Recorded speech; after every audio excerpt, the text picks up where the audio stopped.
Hey there, artsy friends. Welcome to my third composition notebook art journal series. This is a glow journal. I am almost finished with this journal. I have just a few pages left, and I've been super busy lately, so I haven't been doing a lot of art journaling, and I've realized I am really a creature of routine, and I kind of thrive on momentum. So a lot of the things that I do consistently are because I do them consistently. Does that make sense? Like I'm kind of obsessive about certain things and I'll go. And then if I don't, then I just kind of fizzle out. But anyway, I am starting with laying down some of my glow under the black light paints. These are from Folk Art. And I have been using these quite a bit in this journal because I am trying to make most of the pages that in this journal are they glow under a black light. So it just kind of happened kind of accidentally in the beginning, and then I've just made that kind of the theme of my journal.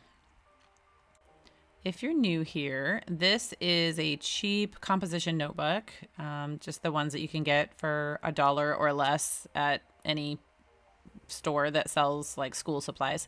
And I tear out 20 to 30 pages and then I glue 2 pages back to back. And in this particular journal, I prepared the pages, most of the pages, not this one, but most of the pages I prepared with some kind of collage to begin with. And that just provided kind of a jumping off point. So this is the third journal that I've done with a composition notebook, and I've done it 3 ways. So the first time I started with basically paint, and I would paint almost like the entire background of a page of each page layout.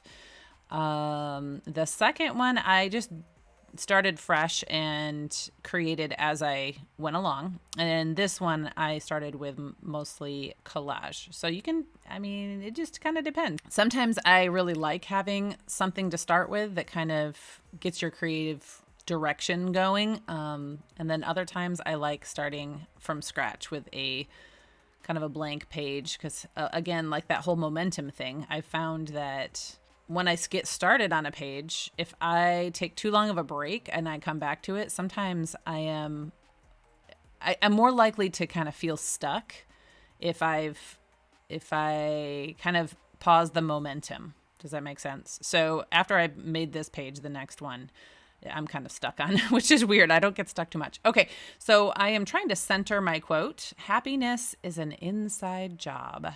So I wrote it on that piece of paper and counted out the letters, including the space in between, to kind of plan out how I want to balance the quote. So it's not too, because sometimes when you just start writing, you can go, oh man, it's all like crunched to one side and doesn't look the way I want it to look. And I'm going back over with this thick marker, Posca marker, and it is covering up some of the color. So I let it dry, and then now I'm just going back through with the original colors to thicken up all the lines of the letters.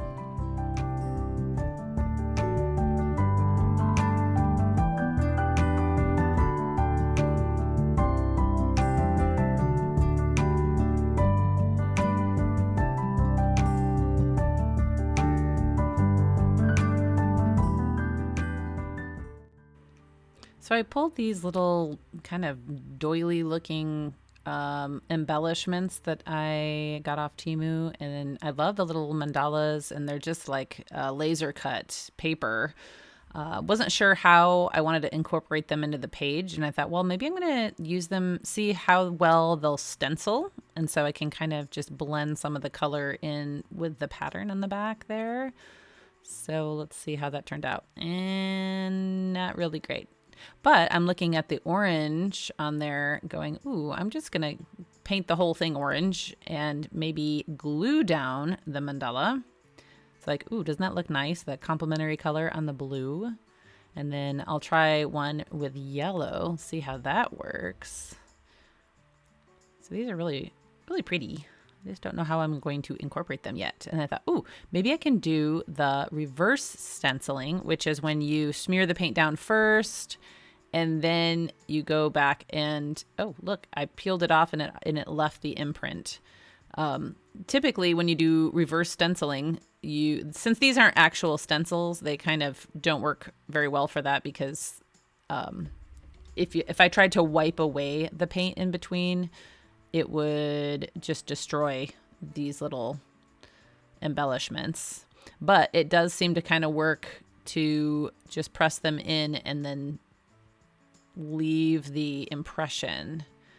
But it's subtle, you know. I don't know. A lot of art journaling is just kind of playing around and seeing what works, and sometimes it doesn't work. And I thought, I'm going to glue some down with some Mod Podge here.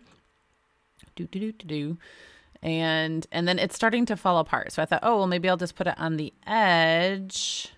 That would look cool, right? And then as I'm pressing it down, like, it's tearing. So I mean, I'm not really using these probably for their intended purpose. So I'm kind of destroying them, which is kind of a bummer because they would have been really pretty. But I saved the little inside and thought, well, I'll leave that on there. Maybe I'll do this one. Oh, it is completely disintegrating.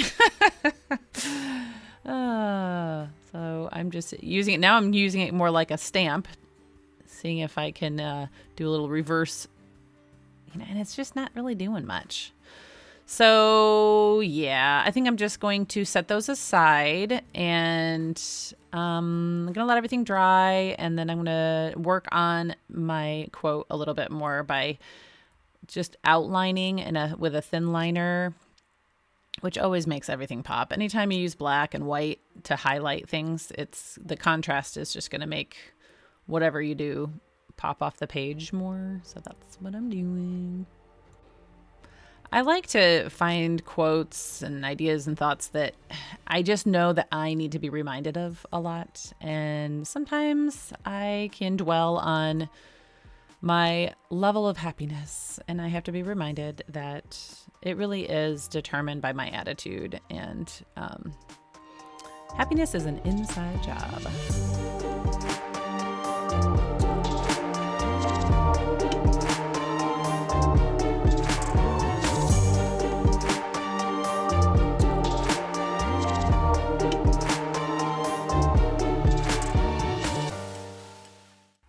Okay, so sometimes when I'm looking for inspiration for the next step, I go to Pinterest, and I saw this little doodle design, and I thought, ooh, I like that idea to frame in my quote on this page. So it already has kind of like this tie-dye hippie kind of feeling, and I think that this kind of splattery looking design just complements that vibe. So there it is again, my inspiration. And I will try to find the original source. It didn't, you know how with Pinterest, sometimes it leads you down a rabbit hole and you can never really find the original author. But I don't know. If you know who that is, if it's you, thank you. Feel free to put your credit in the comments. So my shortcut here was to use the really thick marker to fill in the outside of my little splashes, and then go back with a medium-sized Posca marker to, just kind of make it so it looks a little bit more fluid, so it's not chunky. Does that make sense? I don't know. I use such nonsensical terms. Yeah, but you know what I mean. Yeah. So it feels like very summery, like just a big splash. Happiness is an inside job. Okay, so here's the example again, and I love how they did these like little bubbles of different colors. So I'm going to start with some colors that will hopefully contrast and or complement the color that's behind it. So like I didn't want to use the same blue on the blue because I figured you wouldn't be able to see it. So I'm kind of just going back and forth using different colors. I'm really mainly just using the two colors, like the pink and the blue. And then I'm going to put little tiny bubbles around the other side of the inside. So this is kind of, I think it kind of adds to the like aquatic feel. Like there's just little bubbles. Yeah, that's what they are. Little tiny bubbles. Sudsy.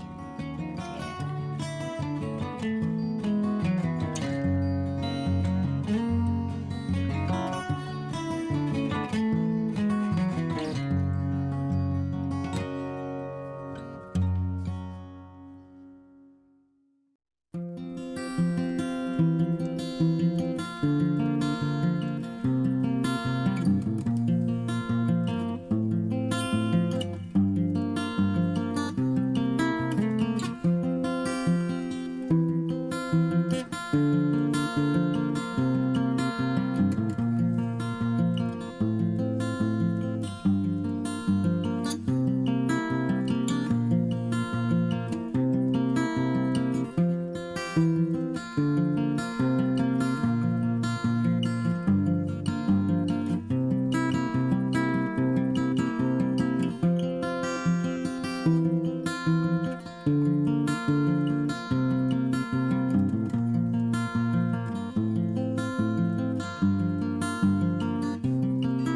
Okay, so I am just doodling all around the outside of my splash, really, and I love this part. I say that about everything, but I really do enjoy just that cathartic doodling where, just don't overthink it, just kind of make patterns and yeah. So I'm starting with all white, and then I am going to go back over and use a black thin liner to bring out some of my doodles even more. And then I'm repeating some patterns. And I know what you're thinking. You're thinking that you're catching me making a mistake because I didn't fill in the little leaves on the other side. But I did that on purpose this time. Usually I do an oops, but I was like, I think it would be kind of cool to have like a little slight variation.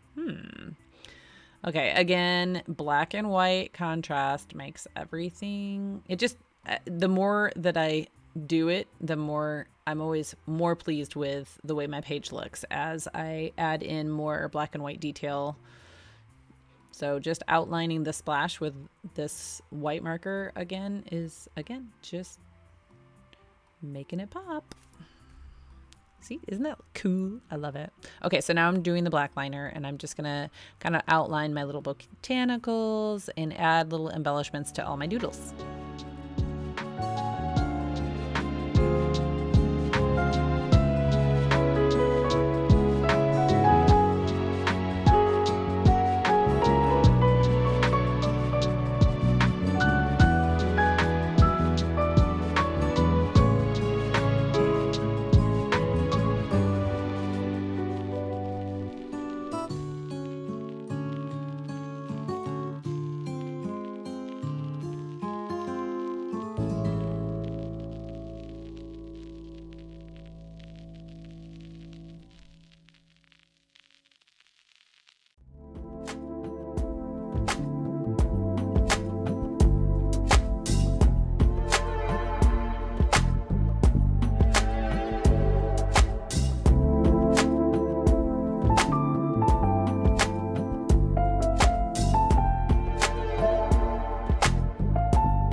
Well, that's it. I hope that you enjoyed watching my process and hanging out today, and that it inspires you to go make some art. Come back and hang out with me again. Have a very blessed day. And remember, happiness is an inside job.